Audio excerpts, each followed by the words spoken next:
आपके नौजवान बच्चों को गिरफ्तार किया जा रहा था। किसी एक भी कांग्रेसी ने अखबार के माध्यम से भी ये नहीं कहा कि आज जुल्म हो। अगर आपकी आवाज को, आपकी बात को किसी ने विधानसभा में उठाया या आपके बीच में आकर के आपकी लड़ाई को किसी ने लड़ने का काम किया, तो केवल और केवल इंडियन नेशनल लोकदल पार्टी के कार्यकर्ता और साथी। मेवात आगमन पर आईएनएलडी के प्रमुख नेता अभय सिंह चौटाला हरियाणा की बीजेपी सरकार पर जमकर बरसे। उन्होंने मनोहर लाल खट्टर से लेकर प्रधानमंत्री नरेंद्र मोदी पर भी जमकर कटाक्ष किया। उन्होंने कहा कि हरियाणा की बीजेपी सरकार ने मेवात के साथ हमेशा सौतेला व्यवहार किया और मेवात को विकास से वंचित रखा। अगर हमारी सरकार बनी तो मेवात को पहली कलम से यूनिवर्सिटी देंगे। आइए सुनते हैं उन्होंने और क्या कहा। साथियों, मैंने पिछले साल 24 फरवरी से मेवात जिला के सिंगार गांव से एक यात्रा शुरू करी थी और उस यात्रा का नाम भी परिवर्तन यात्रा रखा गया था। वो यात्रा मुझे क्यों करनी पड़ी? क्योंकि देश में, प्रदेश में मौजूदा जो सरकार है,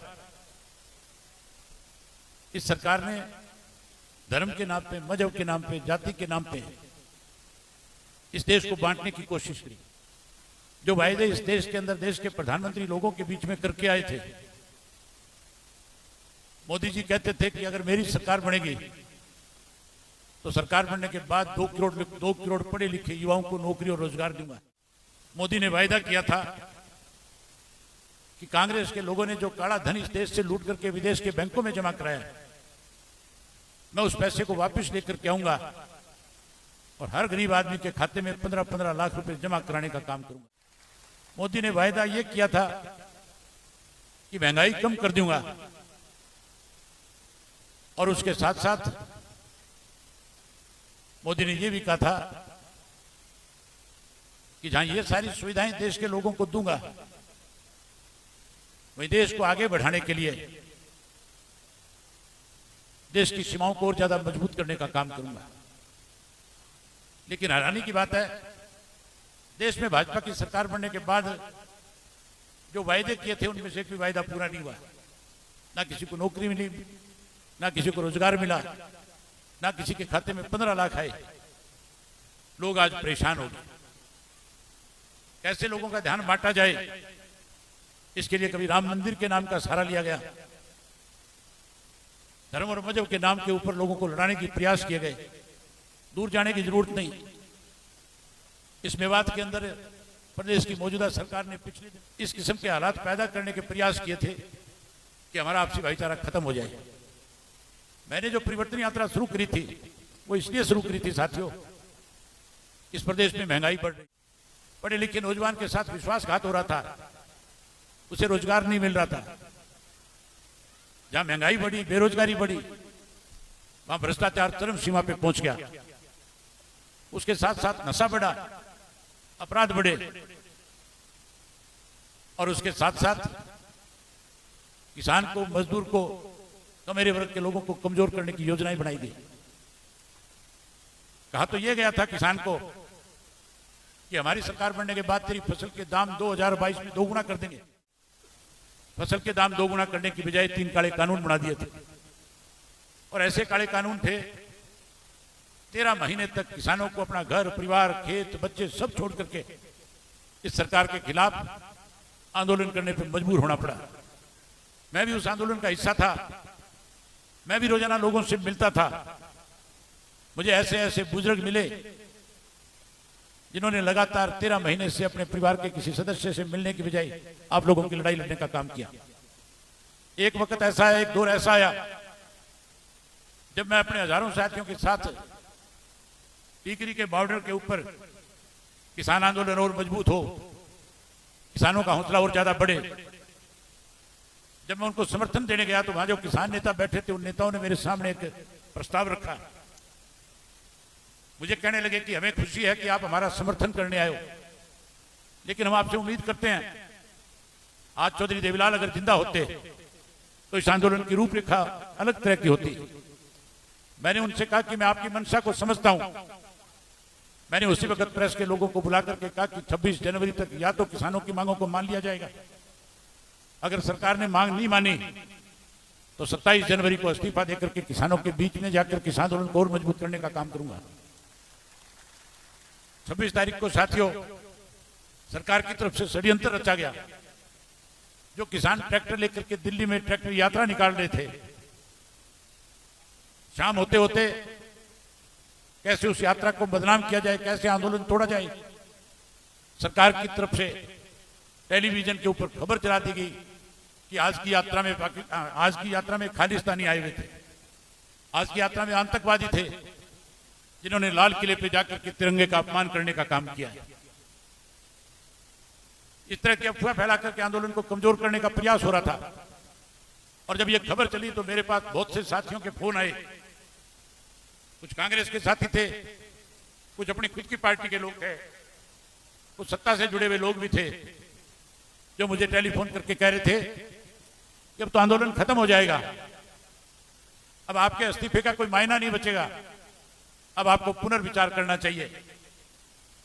मैंने उन लोगों से कहा कि अगर आप किसान के हितैषी हैं, आप चाहते हैं 3 काले कानून खत्म हो, अगर आप चाहते हो कि किसान को एमएसपी की गारंटी मिले, तो फिर आप लोगों को मुझे इस तरह की राय देने की बजाय मेरे साथ चल करके इस्तीफा दे देना चाहिए।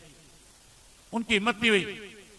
मैंने जो वायदा किया था, अपने वायदे को पूरा करते हुए 27 तारीख को जाकर के इस्तीफा देकर के टिकरी के बॉर्डर पे आकर के बैठ गया था। जहां साथियों किसान को कमजोर करने के लिए षड्यंत्र रचे, वहीं आज इस किस्म के हालात प्रदेश में है कि हर वर्ग के लोग इस सरकार से दुखी हैं। किसान भी, मजदूर भी, व्यापारी भी, कर्मचारी भी, स्कूल कॉलेज में पढ़ने वाले नौजवान बच्चे भी, माताएं बहनें भी, सब सरकार को बदलना चाहती है। फिरोजपुर झिरका के लोग बदलना चाहते हैं कि नहीं बदलना चाहते? जहां इनसे छुटकारा चाहते हो, जहां इनको बदलना चाहते हो, वहां साथियों आज भारतीय जनता पार्टी के साथ कांग्रेस के लोग भी सत्ता के साथ मिले हुए हैं। ये मेरे कहने की जरूरत नहीं है। जब आपके यहां पे धर्म के नाम पे, मजहब के नाम पे भाईचारे को तोड़ने का प्रयास किया जा रहा था, कोई एक भी कांग्रेस के नेता ने ना विधानसभा में आपकी बात करी और ना जब आपके ऊपर लाठियां बरसाई जा रही थी, गोलियां चलाई जा रही थी, जब आपको मुकदमों में, झूठे मुकदमों में फंसा करके आपके नौजवान बच्चों को गिरफ्तार किया जा रहा था, किसी एक भी कांग्रेसी ने अखबार के माध्यम से भी ये नहीं कहा कि आज जुल्म हो रहा है। अगर आपकी आवाज को, आपकी बात को किसी ने विधानसभा में उठाया या आपके बीच में आकर के आपकी लड़ाई को किसी ने लड़ने का काम किया, तो केवल और केवल इंडियन नेशनल लोकदल पार्टी के कार्यकर्ता और साथियों ने किया। हमने जो परिवर्तन यात्रा शुरू करी थी, उसका मकसद केवल एक था कि लोगों के साथ न्याय हो, लोगों के साथ आज जिस किस्म की दुर्भावना के साथ सरकार काम कर रही है। मैं उस यात्रा के दौरान मेवात के अंदर 10 दिन तक लगातार घूमता रहा, गांव दर गांव गया, एक दिन में 10-10 गांव में पैदल जाता था, 25 से 30 किलोमीटर का सफर तय करता था। गांव के लोगों के साथ किस किस्म के हालात इस सरकार ने बना रखे हैं, उनको नजदीक से जानने का काम किया। मैंने उस यात्रा में देखा हर गांव का बुजुर्ग एक ही शिकायत सरकार के खिलाफ कर रहा था, हमारी बुढ़ापा पेंशन काट दी। हर गरीब आदमी मुझे कह रहा था मेरा पीला कार्ड काट दिया। जब मैं गांव के लोगों से मिलकर के पूछ रहा था बच्चे कौन सी क्लास में पढ़ते हैं, तो आगे से जवाब आता था स्कूलों में मास्टर नहीं है, ताले लगे हुए, स्कूल बंद पड़े हैं। मैंने जब गांव में पूछा कि इलाज के लिए बीमार हो जाए कहां लेकर के जाते हो, तो कहते हैं एमएसपी। जो चौधरी ओम प्रकाश चौटाला के समय में जो कोई प्राइमरी हेल्थ सेंटर बनाए गए थे, जो कोई डिस्पेंसरियां बनाई गई थी, आज डॉक्टरों के अभाव की वजह से हमें घर में कोई बुजुर्ग बीमार हो जाए तो उसको नू लेकर के जाना पड़ता है, परेशानी आती है। अस्पतालों में डॉक्टर नहीं है, स्कूलों में मास्टर नहीं है, पीने के पानी की कोई व्यवस्था नहीं है। हरियाणा प्रदेश में 80% से ज्यादा गांव ऐसे हैं जहां पीने का पानी नहीं है। खेतों के लिए मेरे सामने मेवात के लोगों ने शिकायत करी कि खेत का पानी जिस नहर का हमारे यहाँ आता है, जिस नाले रजबाई की वजह से मिलता है, बंद पड़ा है। मैंने पूछा कितने रहते रजबाई में पानी आना चाहिए, पानी नहीं आया तो अपनी यात्रा छोड़ करके आपके दफ्तर में आ जाऊंगा। मेरी मौजूदगी में पानी छोड़ना पड़ा। मैंने इस किस्म के हालात देखे कि सड़क नाम की चीज नहीं है। जहां ये सारी चीजों की दिक्कत और कठिनाई थी, वहां बिजली के बिलों को लेकर के लोग बहुत परेशान थे। जो 500-700 रुपए का बिजली का बिल आता था, 5-5, 10-10 हजार रुपया हो गया। बिजली कम मिलती है, हर गांव के लोगों की शिकायत थी। यात्रा पूरी करके चौधरी ओम प्रकाश चौटाला जी से मिला मैंने, सारे प्रदेश के हालात से उनको जब अवगत कराया तो उन्होंने सामने से चल करके फैसला ले लिया।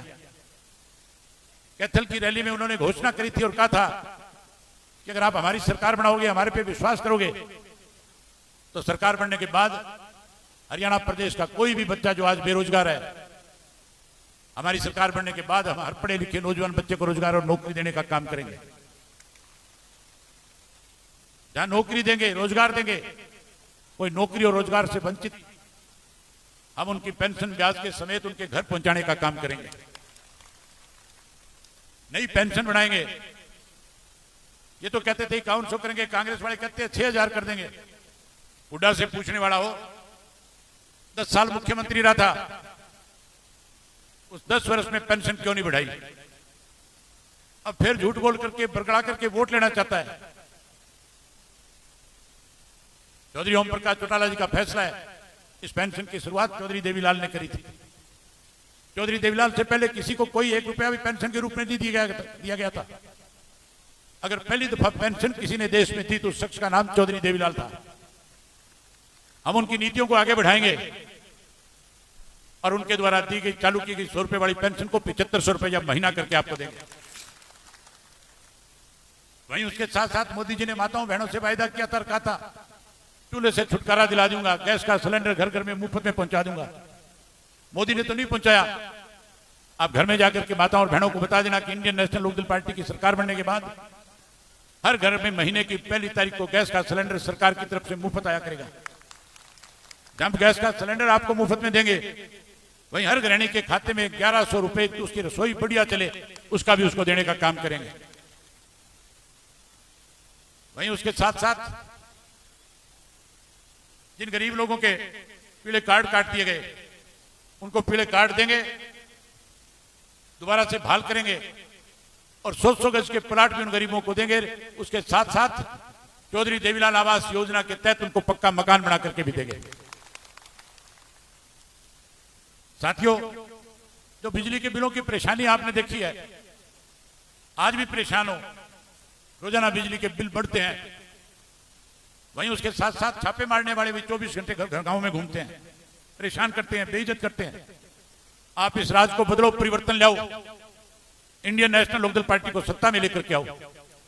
सत्ता में आने के बाद ये जो बाहर घरों के मीटर लगे हुए पड़वा करके मनोहर लाल खट्टर के घर भिजवा दूंगा। जहां ये मीटर पड़वा दूंगा,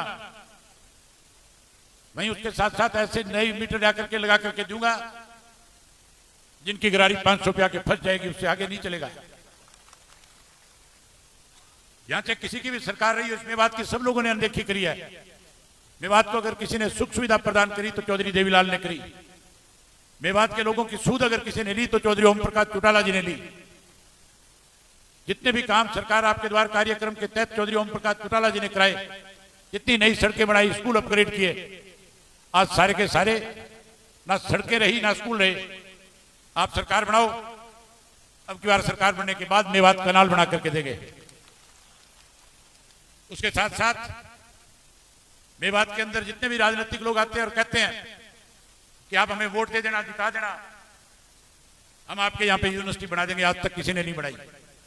सरकार बनाओ, पहले कैबिनेट की मीटिंग के अंदर मेवात की यूनिवर्सिटी की घोषणा करने का काम करेंगे। मेरी एक सोच है, मेवात का व्यक्ति जब भी चंडीगढ़ में जाता है, किसी भी काम से जाए, उसके सामने सबसे बड़ी दिक्कत और कठिनाई है जाकर के कहां रुके। गुजर भवन बने हैं, सैनी भवन बने हैं, जाट भवन बने हैं, ब्राह्मण भवन बने हैं, राजपूत भवन बने हैं, लेकिन मेवात का भवन नहीं है। आप सरकार बना करके जो चंडीगढ़ के अंदर भी मेवात का मेव भवन बनाने का काम करेंगे। वहीं उसके साथ साथ जो तुम्हारी सबसे बड़ी दिक्कत है आज,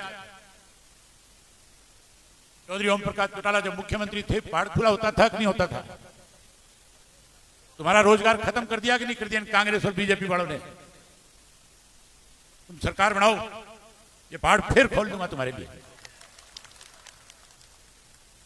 जहां ये सारी सुख सुविधाएं आपको प्रदान करेंगे, वहीं फिर से सड़कों का जाल बिछाएंगे, अच्छी स्वास्थ्य सेवाएं देने का काम करेंगे, स्कूल अपग्रेड करेंगे, नए सिरे से मेवात के बच्चे अच्छे स्कूलों में पढ़े, इसके लिए पूरा स्टाफ देंगे। वहीं उसके साथ साथ मेवात की डेवलपमेंट के लिए डेवलपमेंट बोर्ड बनाने का काम करेंगे, ताकि मेवात भी गुड़गांव की तर्ज पे आगे बढ़ सके। ये सारे काम तब हो पाएंगे जब साथियों आने वाले समय में लोकसभा में पार्टी की तरफ से जिसे भी उम्मीदवार बना करके भेजें, एक एक मोर ऐनक के निशान के सामने का बटन दबा करके जिता करके भेजने का काम करना है। वहीं उसके साथ साथ विधानसभा में पार्टी की तरफ से जो उम्मीदवार आए उसे भी भारी बहुमत से जिताना, ताकि तुम्हारी राज बने और राज बनने के बाद मेवात के बारे न्यारे हो। यही बात आपसे कहने करने आया था। मन बहुत था और सारी बातें करूं, मजबूरी है, चंडीगढ़ जाना है, मेरी फ्लाइट है 7 बजे की, इसलिए आपसे इजाजत चाहूंगा। आप सबने मेरी बात सुनी, मैं आप सबका बहुत आभार व्यक्त करता हूं, बहुत धन्यवाद व्यक्त करता हूं। जय हिंद, जय हरियाणा।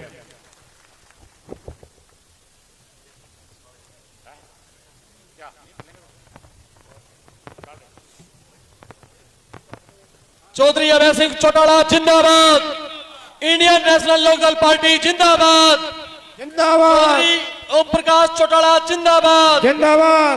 हरियाणा के बब्बर शेर